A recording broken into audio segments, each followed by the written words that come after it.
We're going to look at an exercise called side lift prep. This exercise is really good for being able to understand the difference between using your back muscles and using the muscles of your abdominals. We're focusing mostly on the obliques. So it's the obliques that we'll be using for the full side lift exercise later on in the program.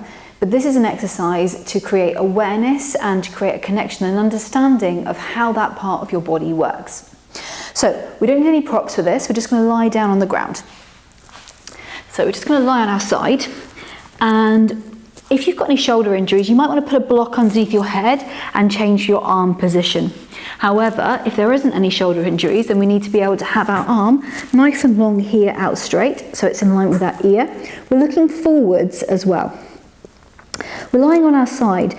Now, a lot of people find that they get a little bit of back issues when they come to do the side lift because they're actually using their muscles in their back to do the exercise rather than these muscles here in the obliques. So you can bring your feet forward slightly here. That will also feel a little bit better in your back if that's uncomfortable. I want you to think about lengthening your tailbone away whilst at the same time lengthening the hip away. So you should have a nice straight line here. So the hips should be in alignment. This hip on top of this hip. And when you're lying down, it shouldn't be like you're slouching in bed. It should be like you are engaged and ready to go. So almost like standing up when you're lying down. So if you have, you can see here, I've got a little gap underneath my waist. You want to feel lifted in this part of the exercise. You also want to feel the ribs connection. So the hips and the ribs connections, like we've been working on your connected ribs exercise. At the same time, now employing a little bit of back extension, you want to feel like this part of your body, the chest bone here, the breastbone is lifting, but this is staying connected. So it's that feeling of lift and connection that you want to try and keep here. And again, the legs here, the legs are trying to stay together. You're trying to squeeze those guys together and maintain that inner thigh connection.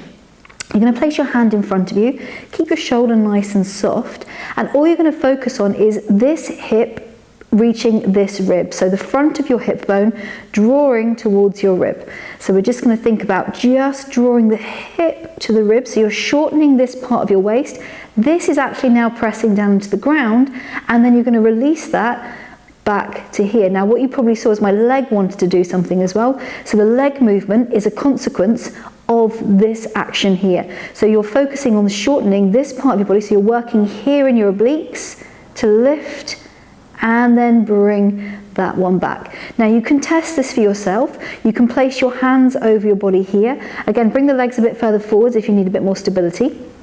And your thumb over your back, so just above the spine, and your fingertips on the front here. And what you should find is that you'll get connection in the front of your body rather than the back of your body. And to do this, we're going to add breath. So you're going to exhale just to draw the hip to the rib, and then release it back again. Exhale here, and then inhale to release. And then you're going to do that just a few times, no more than 10. And then you're going to do exactly the same on the second side.